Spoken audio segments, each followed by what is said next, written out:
नगर परिषदेच्या अवैध करवाढी विरोधात वकील संघाचा एल्गार 7 दिवसाचा दिला अल्टिमेट, अन्यथा वकील संघ उच्च न्यायालयात जाणार. बुलढाणा जिल्ह्यातील खामगाव नगर परिषदेने मालमत्ता करात केलेली 100 ते 1000% वाढ आणि पाणीपट्टीत केलेली 50% वाढ पूर्णपणे बेकायदेशीर असल्याचा दावा करत वकील संघ आणि सजग नागरिकांनी प्रशासनावर तोफ ढालली आहे. ही करवाढ मागे न घेतल्यास उच्च न्यायालयात जनहित याचिका दाखल करण्याचा इशारा कायदेशीर नोटीसद्वारे देण्यात आला आहे. मालमत्ता कराचे मूल्यांकन केवळ सरकारी अधिकाऱ्यांनी करणे बंधनकारक असताना हे काम स्थापत्य कन्सल्टंट या खासगी एजन्सीला देणे नियमबाह्य आहे. नवनिर्वाचित नगराध्यक्षांनी पदभार स्वीकारलेला असताना कोणताही ठराव न घेता प्रशासनाने परस्पर करवाढीची नोटीस काढली आहे. संदीप गांधी विरुद्ध महाराष्ट्र शासन या खटल्यातील उच्च न्यायालयाच्या निकालानुसार खासगी संस्थेने केलेली कराकारणी अवैध ठरते. अव्वाच्या सव्वा करवाढीच्या या नोटीसमुळे शहरात खळबळ उडाली असून प्रशासकीय राजवटीतील या निर्णयाला आता न्यायालयात आव्हान दिले जाणार आहे.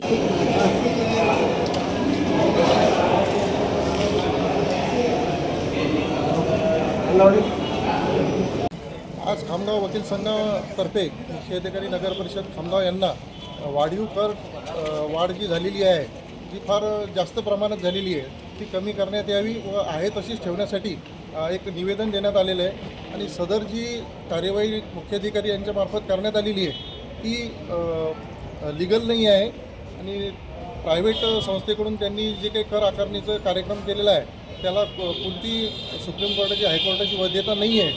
तर असं जे त्यांनी ॲक्ट केलेलं आहे आणि त्याच्यामुळं पूर्ण खामगाव शहरामध्ये एक रोष निर्माण झालेला आहे. आणि बऱ्याचशा मागची बॉडी होती नगर परिषदला 2022 पासून प्रशासक राज लागलेला आहे.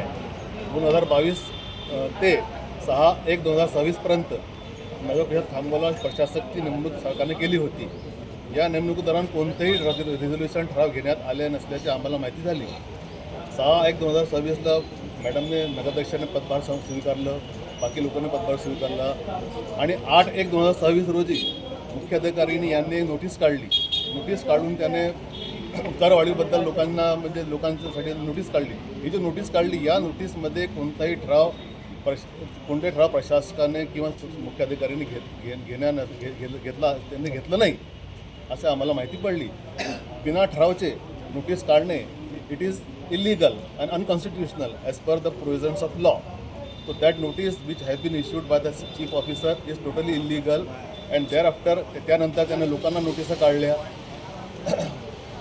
अवाच्या सव्वा कार लावल्या. कोणाला म्हणजे मी स्वतः सांगतो की कोणाला 900 पटाने टॅक्स आलेला आहे, 900%, कोणाला 1000%, कोणाला म्हणजे माझा टॅक्स 2000 आहे तो मला 20,000चा टॅक्स आला. हे कोणत्या आधार टॅक्स तुम्ही लावला, काय तुमचे रूल्स काय आहे, काय तुमचं मूल्यांकन काय, याबद्दल काहीही लोकांना माहिती नाही. असा माहीत पडला की भाई त्याने कोणतीही एक एजन्सी होती अमरावतीची, त्यांना हे मोजमापचे काम दिले होते. कायद्याचे असे तरतूद आहे की कोणत्याही प्रायव्हेट एजन्सीला असे मूल्यांकनचे काम, असेसमेंटचे काम देता येत नाही. जर दिला तर तो अवैध ठरेल. तर आमच्या असं म्हणणं आहे की त्या एजन्सीला त्याने काम दिलं तर ते कोणत्या काळात दिलं, त्याच्यावर ठराव होता का नगर परिषदचा? नाही होता, कारण बॉडीज नव्हती. 25मध्ये ते ठराव त्यांना हँडओव्हर केला तर बॉडीज नव्हती त्यावेळेस. Without body without resolution of the general body ते त्यांनी हे मूल्यांकन अलॉट केला दुसऱ्या कंपनीला. ते कायदेशीर देता येत नाही.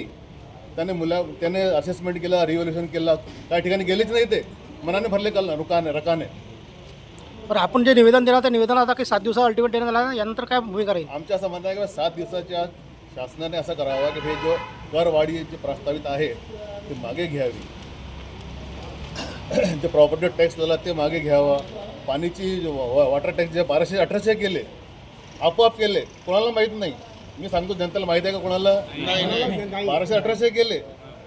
हे त्यांना आता म्हणजे खुद मुख्तारी नाही. आपण भारतमध्ये जगतो, भारतमध्ये कॉन्स्टिट्यूशन आहे.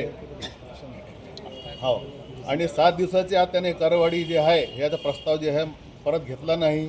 पाण्याकर जे तसं ठेवा याचं म्हणणं आहे. आणि जो असेसमेंट केलं लोकांच्या घरांच्या ते परत घ्यावा, ते विड्रॉल करावा आणि आहे तशी परिस्थिती करायची. रकमेची म्हणजे मला ज्या 1200 टॅक्स ते कायम ठेवावा. आणि तुम्हाला जे काय करायचे आहे तर नियमाने करा. यापुढे नियम आहे, सरकार आहे, कशासाठी आहे? नियमाचे पालन करा, रिअसेसमेंट करा, रिव्हॅल्युएशन करा. मग आम्हाला म्हणजे टॅक्स नवीन आकारणीनुसार द्या आणि जर असं नाही केलं तो 7 दिवसाच्या आम्ही त्यांना 7 वर्किंग डेजचा आम्ही त्यांना वेळ दिलेला आहे. 7 वर्किंग डेजच्या अंदर आतमध्ये त्याने कोणते स्टेप न घेतला तर आम्ही वकील संघाच्या मार्फत पिटिशन दाखल करू हायकोर्टात आणि त्यावेळेस आमच्या जनतेचा सहयोग मिळाला तर जनतेला आम्ही सोबत घेऊ असं आमचं म्हणणं आहे. जालना जिल्ह्यातील महत्त्वाच्या घटना आणि घडामोडी पाहण्यासाठी तुम्ही निर्भीड स्वराज्य या चॅनलला अद्यापही सबस्क्राईब केलं नसेल तर आत्ताच जाऊन सबस्क्राईब करा आणि बेल आयकॉन दाबायला विसरू नका आणि फेसबुक पेजला शेअर आणि लाईक करा. पाहत राहा निर्भीड स्वराज्य.